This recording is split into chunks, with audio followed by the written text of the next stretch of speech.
Fin de la crise à l'institution Sainte-Jeanne d'Arc. Les filles voilées retrouvent le chemin de l'école jeudi prochain. Un consensus a été trouvé tard dans la nuit. Les détails de l'accord dans ce 7 heures. L'histoire générale du Sénégal et la polémique sur la partie réservée à El Hadj Abdoulaye Niass. Le mea culpa du professeur Iba Der Thiam. Il promet une rectification des erreurs signalées. Refus de Mamadou Sy Mbengue de démissionner de la tête de l'IPRES. Refus catégorique d'ailleurs.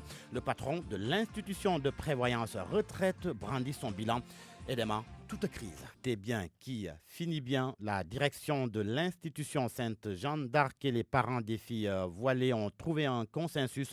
Les 22 élèves qui étaient renvoyés vont être réintégrés dans l'établissement.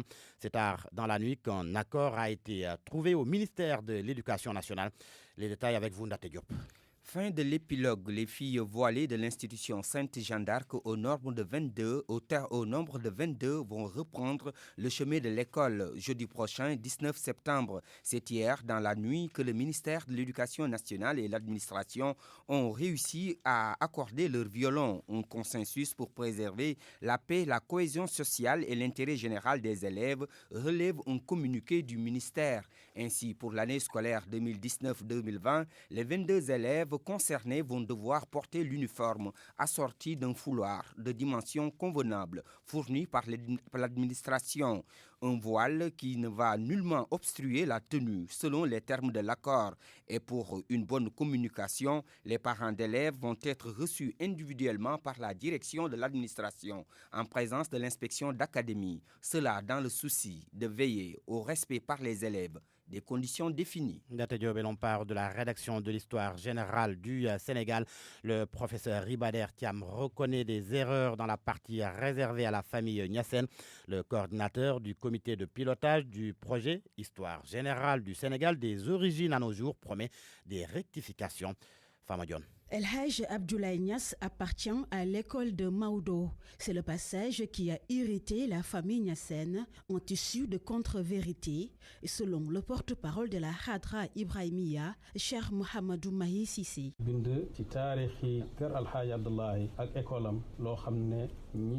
Ils se sont trompés sur ce qui a été écrit sur l'histoire de la famille niassène. Nous avons parlé avec eux, ils ont reconnu leur erreur et sont prêts à retirer les volumes en question. Joint au téléphone, le professeur Iba Der Thiam n'a pas souhaité se faire enregistrer, mais il déclare que le comité de pilotage s'est trompé sur l'histoire de Cheikh Abdoulaye Niass, une erreur qui sera rectifiée. Il n'y a pas que la famille niassène qui s'attaque aux travaux du comité. La famille Amadou Sahir Ndiagen de Thiès s'est elle aussi insurgée contre un passage de l'ouvrage. Le signe aussi s'est signalé et sur 752 pages, seules 3 pages lui est consacrée. 7h03, retour au quartier des HLM 5 où une partie du collecteur de Fanane a cédé mardi. Sur place, les habitants sont conscients du danger, mais malgré tout, ils cohabitent avec le tuyau d'évacuation des eaux et déchets. Ils souhaitent une solution définitive. Abdoulaye Diop s'est rendu sur les lieux. Des bandes rouges entourent le site effondré. Des hommes sont trouvés en train de faire le thé. Ils veillent également au grain pour interdire l'accès à quelques récalcitrants. Le danger qui se trouve sous leurs pieds semble guère les déranger. Il nous accueille dans la cour de sa maison après sa prière. Selon lui, une pareille situation, il ne l'a jamais vue. C'est vers 3 heures du matin qu'on m'a réveillé. Je n'étais pas au courant, mais c'est après que j'ai entendu quelqu'un frapper fort à ma porte. Je suis sorti et quand j'ai vu le trou, j'étais étonné car je suis là depuis 1974, mais je n'ai jamais vu ça. Pour le vieux, la responsabilité de la société SNHLM est engagée. Sincèrement, la SNL HLM a une part de responsabilité dans tout ça. Elle nous avait dit qu'aucune maison n'était construite sur des tuyaux. Elle avait même tenu des réunions. Et là, c'est le contraire. Le collecteur passe sous ma maison. Lamine Diop n'exclut pas de quitter son domicile si le danger persiste. Notre déménagement est impératif s'il n'y a pas de solution. Car tu peux rester quelques années après, la même chose se reproduit. Mieux vaut déménager si le danger persiste. L'effondrement d'une partie du collecteur de Fan An a de nouveau réveillé l'inquiétude chez les habitants. Délocalisation ou détournement des tuyaux, les habitants veulent simplement que leur santé et leur sécurité soient garanties. Après les fortes pluies enregistrées lundi avec leur lot de dégâts, le ministre des collectivités territoriales était hier à Rufisque. C'était pour s'enquérir de la situation. Sur place, Omar Gueye a promis la reconstruction du mur de clôture du stade Ngalandou Diouf et dans les plus brefs délais. Abdou Diouf Diagne.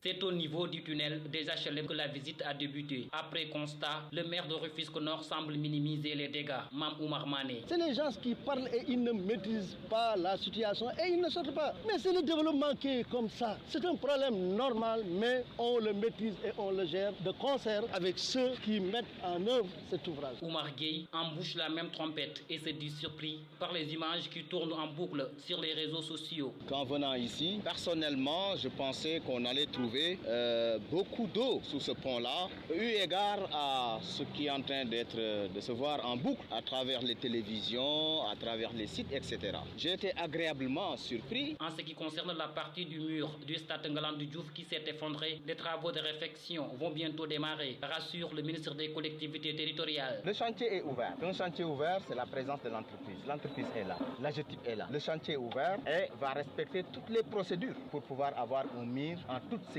A signalé que cette visite du ministre Oumar Gueye, accompagnée par plusieurs maires du département de Rufisque, intervient quelques jours seulement après les fortes pluies qui ont fait des dégâts dans la vieille ville. RFM Rufisque, Abdou Diouf Diagne. Le décompte macabre des pêcheurs de Joal. 412 morts sur la brèche de Saint-Louis. C'en est trop et ces pêcheurs ont organisé hier un sit-in pour demander le balisage et le dragage de la brèche de Saint-Louis. Ils exigent également du chef de l'État le respect de ses promesses.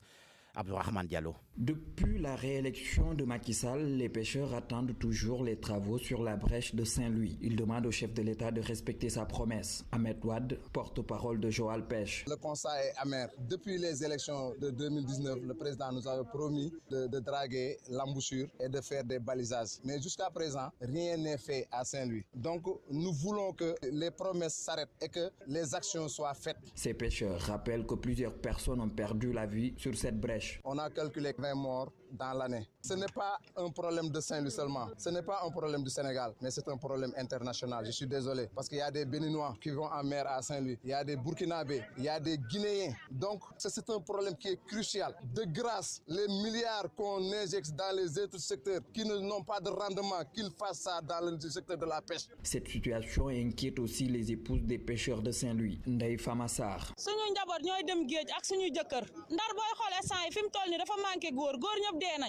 Ce sont nos fils et nos maris qui perdent leur vie sur cette brèche. Ironie du sort, à Saint-Louis, il n'y a même plus d'hommes sur cette brèche. On demande au président Macky Sall de nous aider. On est très fatigués. Ces pêcheurs de Joal et environ estiment aussi qu'ils ne sont pas très contents des premiers mois de leur ministre de tutelle. Ils demandent à Aminata Mbengue Ndiaye de descendre sur le terrain, comme elle le faisait lorsqu'elle gérait le ministère de l'élevage. RFM Bourg. Abdourahmane Diallo. Abdourahmane Diallo à Saint-Louis et à Kayar. Les pêcheurs ont manifesté pour les mêmes motifs. Ils exigent le dragage de cette brèche qu'ils appellent une brèche mortelle. RFM, partout, tout le temps.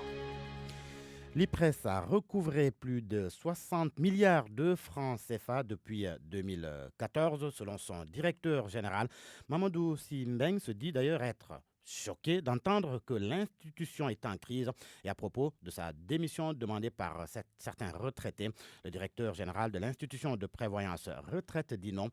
Mamadou Sy Mbengue était en conférence de presse, le compte-rendu de Omar Mbow. L'IPRES n'est pas en crise comme l'insinue d'aucuns selon son directeur général. Mamadou Sy Mbengue soutient et défie quiconque que la société est dans une phase ascendante depuis son arrivée. En termes de recouvrement, en 2013, l'IPRES avait recouvré environ 73 milliards de francs CFA. L'année dernière, nous avons été à 121 milliards de francs CFA de recouvrement, ce qui signifie en clair un bond en avant de 60,66 milliards sur le recouvrement des cotisations dues par les employeurs. Nous avons noté depuis 2014 une augmentation de 40% sur les pensions de retraite, une augmentation de 51% depuis 2012, au moment où de par le monde on parle de difficultés dans la gestion de la retraite. Mamadou Simeng confirme qu'il y avait certes rupture de médicaments, mais des stratégies sont en lice pour y remédier. Avec le nouveau système, il nous sera facile d'avoir une vue panoramique sur ces médicaments-là et de faire les allocations nécessaires pour que ces ruptures-là soient amoindries. Il répond à ses détracteurs sur les recrutements abusifs et illégaux. Entre 2014 et maintenant, en faisant le point sur le nombre de recrutements autorisés, nous avons encore un gap de 53 personnes à recruter. Ce qui veut dire qu'il n'y a pas de recrutement pléthorique. Mamadou Simeng appelle les retraités à la raison. Le directeur général de l'IPRES précise qu'il est l'homme qu'il faut à la place qu'il faut. À 7h11, c'est la fin de cette édition, Babacar. Merci Georges Déthié-Diop, c'était le journal et voici les titres sport, Youssouf Bojan. Espagne, Australie, Argentine et France, ce sont les affiches des demi-finales de la Coupe du monde de basket, demi-finale prévue demain vendredi. Les 4 sélections sont qualifiées pour les Jeux Olympiques Japon 2020. Football, le Zamalek est à Dakar. Le club égyptien va affronter Génération Foot ce samedi à Thiès. Match aller du second tour préliminaire de la Ligue des champions africaine. Merci Youssouf, à tout à l'heure pour le prochain journal des sports dans le journal en Wolof de 8h. Bonjour Abdoulaye Ndiaye. Bonjour Babacar. On vous retrouve tout à l'heure pour votre chronique comme tous les jeudis. Et à 7h40 sur RFM Matin, notre invité Ahmed Khalifa Niasse. Merci de rester avec nous.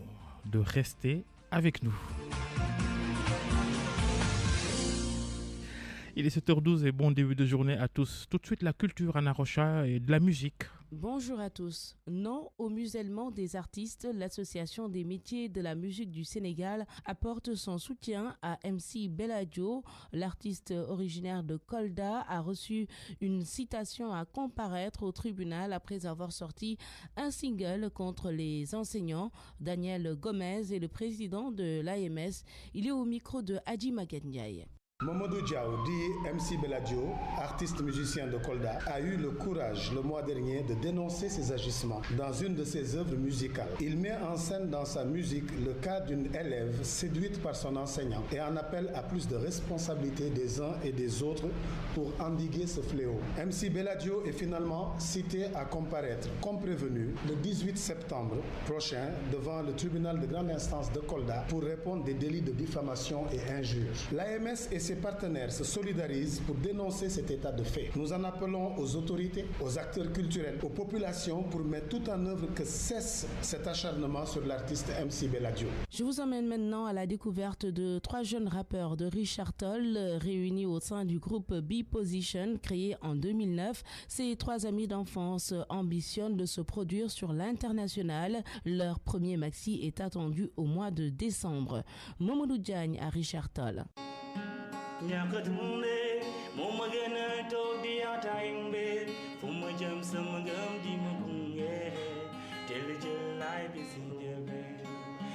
Bundé, un des tubes du groupe de B-Position, un groupe de rap basé à Richard Toll et créé en 2009 par 3 amis d'enfance. 3 jeunes rappeurs qui veulent extérioriser les souffrances des populations à travers le rap. D'où le nom B-Position. Cheikh Tidjanian, membre du groupe. Nous sommes habités dans un endroit qui était sombre. Nous n'avions pas d'électricité. Après, l'esprit nous a venu en formant ce nom. B, qui veut signifier black. Black, ça signifie la souffrance, l'obscurité. C'est à partir de ce moment qu'on a commencé à évoluer ce groupe du nom de B-Position. Même s'ils sont basés à Richard Toll, ces 3 jeunes pensent déjà aux scènes internationales pour mieux vivre de leur art. Ce qui passera nécessairement, selon Cheikh Tidjanian, par des projets musicaux à dimension internationale. Ça serait facile donc de sortir dans notre trou pour aller voir ailleurs. En tout cas, nous voulons sortir Nous voulons sortir un jour, d'aller ailleurs pour exposer nos talents, exposer nos professionnalismes. Nous avons des projets, mais ces projets, c'est pas un bon jour pour les faire sortir. Ces jeunes rappeurs comptent mettre sur le marché sénégalais leur premier maxi intitulé Sunrise au mois de décembre. Merci d'avoir suivi. À demain pour une nouvelle chronique culture dans RFM Matin. À demain, Anna Rocha, merci. RFM Matin, 7h15. RFM Matin. RFM Matin. L'émission qui réveille le Sénégal. La chronique d'Abdoulaye Ndiaye, chronique sur le futur chef de l'opposition qui sera doté d'un budget conséquent et la question agite le milieu politique sénégalais.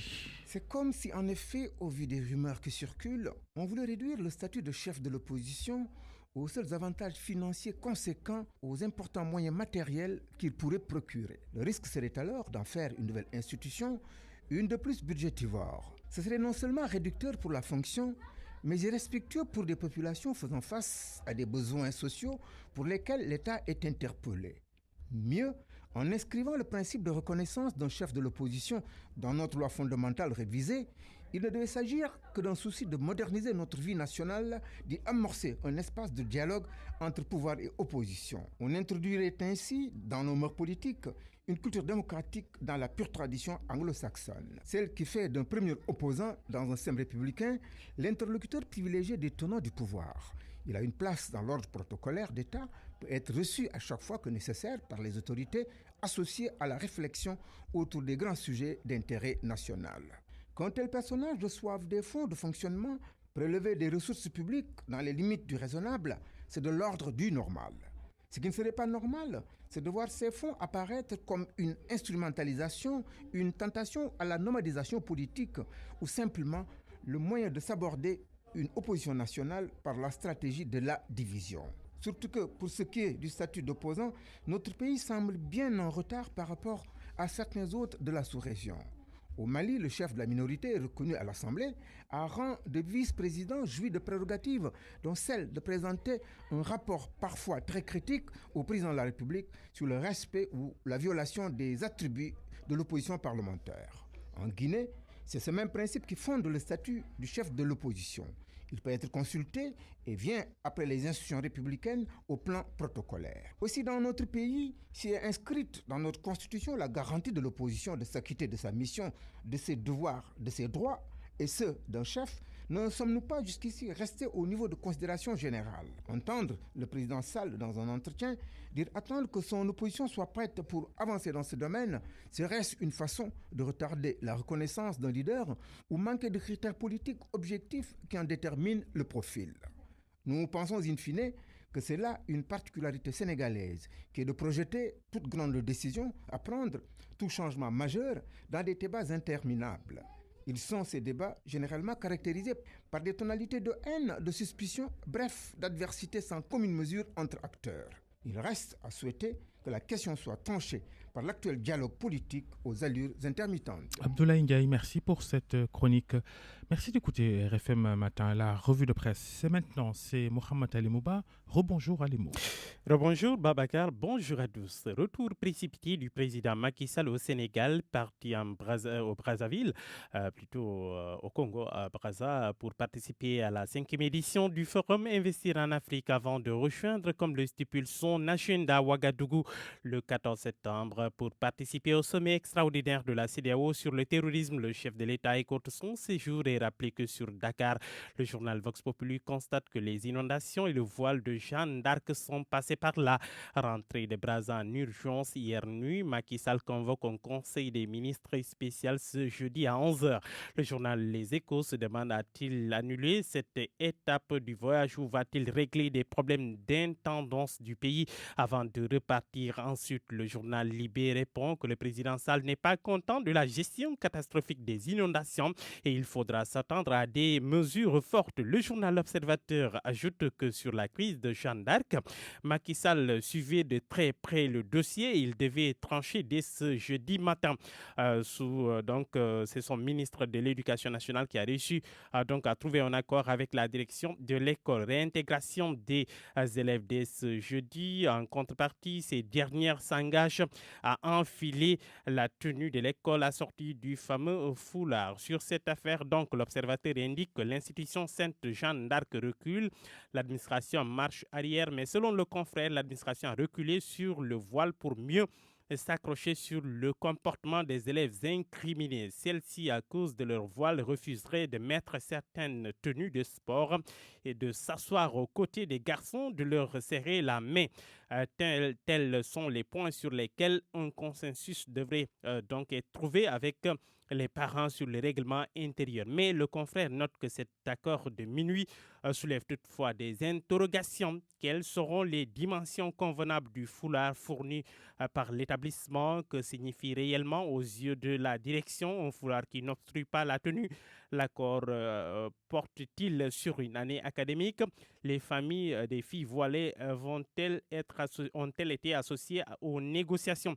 Les élèves voilés vont-elles accepter de porter le foulard? Autant de questions qui ne trouvent pas encore de réponse, constate encore le journal. Mais le journal Le Soleil rassure, les négociations se poursuivent et dans le monde politique, d'ailleurs, le voile déchire jusqu'au sein de Benno Bokk Yakaar. Le journal LAS fait l'écho des attaques verbales entre Moustapha Diakhaté et Ibrahima Sène. La dernière sortie de Serigne Mbaye Sy Mansour, le khalife général des Tidjanes, dénonçant l'interdiction du port du voile par l'institution Sainte Jeanne d'Arc n'a pas plu à Ibrahima Sène qui craint que cela distende les positions. Les responsables du PIT n'ont pas manqué de s'en prendre violemment à Moustapha Diakhaté qui a invoqué la Constitution pour vouer aux hégémonies l'institution Sainte Jeanne d'Arc. L'histoire générale du Sénégal et ses histoires, levée de boucliers contre Iba Der Thiam et ses historiens. Après la colère des Niassènes, les familles Ndiéguène de Thiès dans tous leurs états, les Niassènes préparent une marche vendredi. Le porte-parole de Medina Baye tempère, mais Ahmed Khalifa Niass annonce une plainte. La famille Ndiéguène parle de contre-vérité sur El Hadj Sakhir Ndiéguène. Der et ses amis historiens reconnaissent leur erreur et promettent de rectifier. Contestation des familles Niassène et Ndiéguène. Un chapitre de polémique dans l'histoire générale du Sénégal, bûcheron le quotidien. Le commentateur du journal parle de polémique et pourtant, le projet avait séduit au départ, mais on se retrouve au cœur d'une vague de contestation et de polémique. Que faire? C'est un travail de longue haleine qui mérite un résultat scientifique, note le journal, un résultat expurgé d'à peu près. Professeur Iba Der Thiam se retrouve là face à une nouvelle thèse d'histoire, mais pour Libé, il fallait s'y attendre. L'IPRES, la fraude, la mauvaise gestion, le retard de paiement. Mamadou Sy Mbeng dément et parle de machination. Le journal Le Quotidien note que la situation de l'institution de prévoyance retraite du Sénégal IPRES décrite dans la presse ces derniers jours est loin de celle dont parle son directeur général. En conférence de presse, Mamadou Sy Mbeng a fait savoir que de nombreux défis ont été relevés depuis qu'il est à la tête de cette structure, soutenant que l'IPRES se porte bien depuis qu'il est à sa tête. Mbeng qualifie de machination et de crise artificielle les reproches qui lui sont faits. Son départ à la tête de l'IPRES réclamé. Mamadou Sy Mbeng accuse Racine Sy. Et puis à la une du journal L'Observateur, l'effondrement d'une partie du collecteur Anne Fan, la vieille bombe H qui menace Dakar, 200 maisons menacées et 300 000 familles en danger de mort. Juste un mot sur la date FIFA d'octobre, match amical Brésil-Sénégal à Dakar. Le journal Record nous dit que ce sera donc à Dakar, au Bangladesh. Dakar, la capitale du Bangladesh, devrait accueillir le match amical Brésil-Sénégal à les différentes parties qui semblent être en phase sur plusieurs points pourraient paraffer le contrat en fin de semaine. Il ne resterait que certains détails pour boucler la facture qui s'élève à 300 millions de francs CFA.